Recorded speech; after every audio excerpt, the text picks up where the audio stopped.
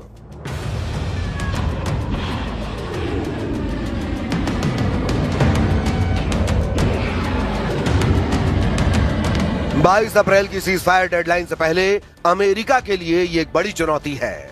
हथियारों की कमी ट्रंप प्रशासन को ईरान के साथ जल्द समझौता करने या फिर किसी और देश जैसे रूस या चीन से सप्लाई चेन में मदद लेने के लिए मजबूर कर सकती है।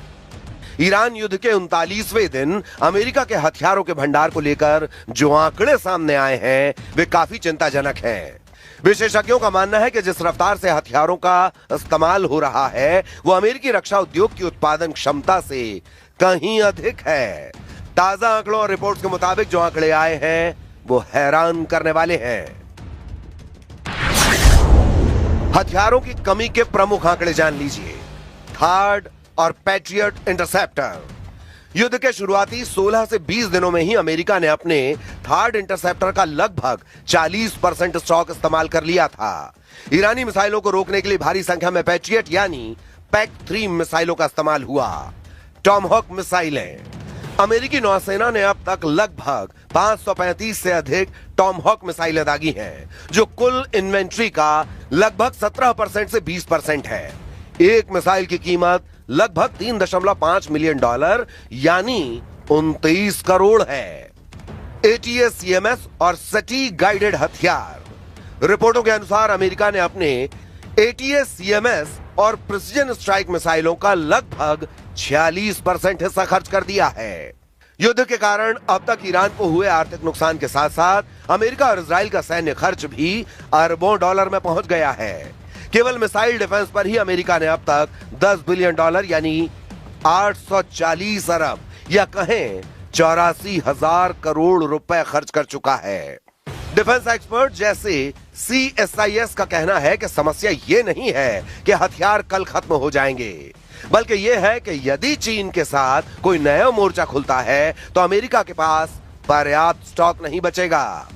खबर है कि पेंटागन ने हथियार निर्माताओं को उत्पादन चौगुना करने का निर्देश दिया है, लेकिन विशेषज्ञों का मानना है कि इन्वेंट्री को प्री वॉर लेवल पर लाने में 12 से 18 महीने का समय लगेगा। सीज फायर तोड़वाएगा यूरेनियम। ट्रंप का ईरानी दांव फेल। इधर ट्रंप ने दावा किया कि ईरान के साथ युद्ध खत्म करने को लेकर समझौता बहुत करीब है। उनके साथ पाकिस्तान में बातचीत जल्द ही फिर शुरू हो सकती है। हालांकि अमेरिकी अधिकारियों के मुताबिक मिडिल ईस्ट में तैनात सैनिक फिर से हथियारों से लैस हो रहे हैं और अगर ईरान के साथ बातचीत फेल होती है तो वे दोबारा लड़ाई के लिए तैयार हैं।